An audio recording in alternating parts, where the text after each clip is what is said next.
So this is an AI-generated voice. I posted an October 2024 end-of-month report to X and Patreon. I wanted to bring this to the YouTube audience as well, but to save a fair chunk of time recording and editing my own voice reading the report, and saving money on hiring someone to read it for me, I figured I'd continue to take advantage of AI and have a speech synthesizer read the report for you. It's not done a perfect job, but it's more than serviceable. For those of you who want to read the report yourself, again, it's on X and on Patreon. It's too long to fit in the YouTube video description, however, so I can't paste it there as well. With that said, let's begin. October 2024, HFGCS End-of-Month Report.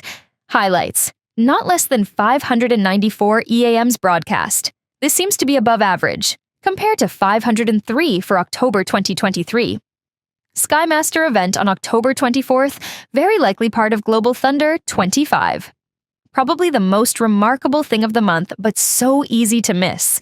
2 messages broadcast October 15th are identical to those broadcast October 13th, and one is identical to a message broadcast October 14th, but last broadcast almost 24 hours ago. This isn't a thing that happens on the HFGCS, and it begs to be explained. There are several possibilities. The leak from what was most likely a B-52 at Minot AFB is probably the most attention-grabbing bit of audio from monitoring the HFGS this month. Message traffic. The raw count of messages broadcast this month and documented is 594. This includes repeats and disregarded messages, so long as at least the first 2 characters were read. Otherwise, there's a discrepancy of an additional 4 messages.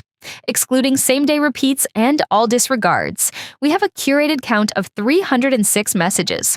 Compare this information to October 2023, which had a raw count of 503 and a curated count of 284. There are some confounding factors in collection methods. For example, I do not expect to be able to consistently capture all E6 EAM FDM traffic, but almost all traffic from them is non-unique, so that should not affect the curated total. Steadfast noon occurred in both October 2024 and October 2023. The date of Global Thunder 24, if it happened at all, is unknown, but October 2023 is not the period of time I would suspect it as occurring in. At this time, my guess is if Steadfast Noon 24 took place, it was either in November 2023 or March 2024. While some of the officially released information regarding Global Thunder 25 has minor self-contradictions that we'll look at later, it definitely took place this month. Group 1 messages. I try and avoid jargon as much as possible, but at some point, new terminology becomes more helpful than not for communication. Group 1 messages, colored here in green, refer to those messages which share a common prefix and are always 30-character long and never have any addressee. They are almost always the most common type of message broadcast. There was only one Group 1 message prefix in use for October C6. This prefix debuted on October 1st, and its termination date is not yet known. Group 2 messages. Group 2 messages, colored here in orange, are those messages which are typically the next most commonly in use, and can have variable lengths, or may have addressees. There were 2 Group 2 message prefixes in use in October. They are P5 and AR. There are 2 interesting sets of Group 2 messages this month. Messages for Alpha Beta on October 16th. I almost always reject efforts online to ascribe special meanings to call signs, but this is just a really weird call sign. There's at least some reason to suspect it might be something special, or maybe even held in reserve, because it's so different from the obviously meaningless call signs we usually hear in use. Force messages from October 19th to 23, inclusive. These were, unsurprisingly, followed by a Skymaster event on October 24th. These are almost certainly directly related to Global Thunder 25. 3 alphabet groups were referred to: Alpha, October 19th, 20, 21, 22. Bravo, October 21st only. Charlie, October 19th, 2021, 22, 23. Group 3 messages. While Group 1 and 2 tends to be self-evident, there is no consistent rationale for whether I put something as Group 3 or Group 4, or vice versa, and when I've seen people come up with, or previously came up with, their own classification systems that end up virtually identical to this one, there is some flip-flopping / ambivalence here. Past posts have discussed this. At any rate, the Group 3 prefixes in use in October were FJ and DX. They're colored here in pink. There have been a number of frankly bizarre Group 3 messages this month. For example, for the first time I've documented, an apparent structure was found in messages with a length of 30 characters, which was noticed because one of these messages were rebroadcast about 2 days later, which invited a second look at it. Posts from this account throughout October only scratched the surface of a number of observations made on these messages. Group 4 messages, colored here in yellow. Group 4 messages were broadcast the least. There were only 4 complete messages with the Group 4 prefix BV broadcast this month, but they either were or else were among the longest messages broadcast, with lengths of 220 characters on October 2nd, 286 characters on October 9th, 120 characters on October 28th, and 268 characters on October 31st. Let's now move on to talk about events in October 2024, with a focus more on those events which appear to have a high level of agreement with general trends in HFGCS traffic, or else provide appealing explanation for irregularities in HFGCS traffic. We begin with Steadfast Noon. Steadfast Noon lasted from October 14th to 24. This happens to have overlap with several dates or periods of interesting traffic and other events. In a normal circumstance, this would actually suck, since all of a sudden you have too many confounding explanations. Thankfully, last year's Steadfast Noon was a relatively quiet period of time, and so it makes it that much easier to attribute most, if not all, activity to other events, versus a less ambiguous, it might be any of these things. I'm a little disappointed there is no novel activity on the start and end dates of this year's exercise. Unlike what we saw last year, I actually made a video about it around the time and published it to this channel. This doesn't instantly disprove the preliminary conclusions I make in that video, but it casts sufficient doubt and puts us back at square one. Next, Global Thunder 25. As an incidental observation, Global Thunder is usually a November thing.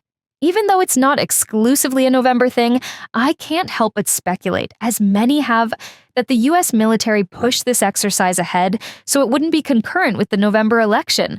People are generally stupid and will ascribe all sorts of fantastic explanations as to why a regular military exercise is actually related to something else. And this has sometimes escalated to a point the military has to directly respond to these sorts of hysterics, so that's entirely plausible. The start and end date of Global Thunder 25 isn't currently definitively known. There are 2 published articles giving somewhat conflicting information. The first article was published on October 18th, giving the start date as October 18th. The second article was published on October 25th, giving the start date as October 15th, and writes about GT25 in the past tense. In other words, the start date is October 15th or 18, and the end date is implied as not later than October 25th, and no sooner than more than a week after the 15. When looking at the HFGCS traffic to try to determine what is going on here, the end date is simpler. Skymaster events seem to actually be a part of the final stages, or else the end of larger Stratcom exercises and unclassified documentation found suggests NEREP reports. 274 messages make much more sense at the end of these larger exercises. The Skymaster event on October 24th signals that this was either the end or else the next closest thing to the end of Global Thunder 25. The start date is a bit more ambiguous. From information shared from monitors of past GT events, the relative quiet on October 18th is in common with some past apparent start dates of Global Thunder and would virtually be expected. However, October 15th has remarkable traffic. The repeat messages, that begs an explanation, and the retcon to October 15th potentially explains those. This is not the only other explanation possible, as we'll discuss regarding the Hthi Strike. Aside, note that Mobility Response 25 was conducted at Fairchild AFB as a support component of GT25. B52, Hot Mic, Leak. I posted about this on the day of. An edited clip with transcription attempt will be available at some point in November for supporters. I'm not sure it's going to be the most riveting ever, but it was certainly exciting to many of you at the time, and is a rare incident to capture unintentional conversation that almost certainly reflected a component of GT25 exercise preparation. Next, the October 16th Hthi Strike. The US military has been stalling on a response to adversarial Houthi activity for months. On October 16th, CENTCOM conducted strikes against Houthi facilities in Yemen. A year ago, I would have said that I think there is reason to doubt anything to do with this would be broadcast on the HFGCS, but now I would say it seems a bit of a toss-up, and there is some loose concurrence with interesting EAM HFDM's broadcast on the 15th/16th EE, and some information I've seen on various plane spotting forums, and information shared with me directly that really makes me think the rebroadcast messages on the 15th May have been directly related. In particular, I tend not to comment on the significance of call signs as virtually all of them are randomly chosen. But the broadcast of messages for a call sign Alpha Beta on the 16th really sticks out to me. It's hard to say anything definite here off a single instance, and both Steadfast Noon and possibly also Global Thunder concurrent. This is one of those tricky things. You have to wait a bit to have the benefit of some hindsight and context, both prior to and after the event, to know what's going on, at which point a number of other accounts have already posted about it, and most of the audience has moved on. But for those of you still reading this is a pretty notable event for me because it's one of the first times in a very long time where I'm open to the idea of, yes, the EAM's broadcast on October 15th and or 16 might actually directly correlate to real-world activity versus reflecting exercises, routine traffic, etc.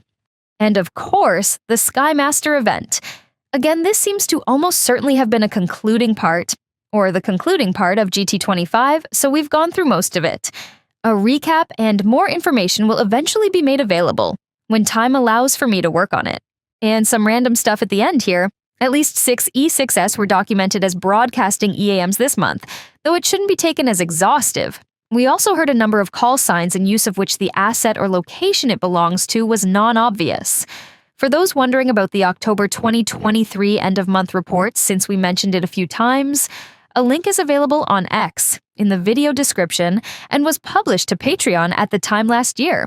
Before wrapping this report up, I'd like to give thanks to accounts on X. The Intel Frog and the new Area 51 have continued to share their expertise and respond to random inquiries, and the Bald Geek continues to be an understated hero to a lot of the serious players in the OSINT space. ACAR's information is not immediately informing anything in this report, but Paulus is working on making sense of some messages for tracking E6S and a few other things that go slightly over my head. Speaking of Paulus, his continued assistance with transcriptions, research, and other parts of this project, including regular active participation in all aspects of the project, is of very great value.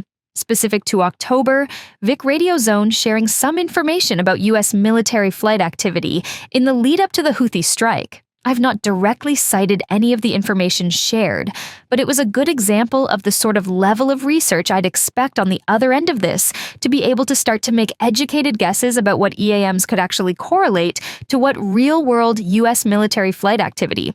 Thanks also to regular commenters in the YT chat box, such as Bellerophon and Null, and a big thanks as well to the folks supporting this project on YouTube, Patreon, and Buy Me a Coffee. I'd like to specifically shout out Up North on YouTube, and Paular, Espresso, and Rick on Patreon. If you want to look through the transcriptions yourself, I've posted most of them to the HF Underground forum, and the balance will eventually be made available. Although I've used an AI voice generator to save myself a lot of time here, I still spent a lot of time doing the necessary research to make this end-of-month report possible, write up the report, and do the basic visual editing to make this report available to you on X and also here on YouTube. There's more still to come, so if you appreciate the time spent, you might consider supporting the Neat Intel project via Patreon or Buy Me a Coffee. The Neat Intel project is brought to you by viewers like you, basically, and your consideration is appreciated.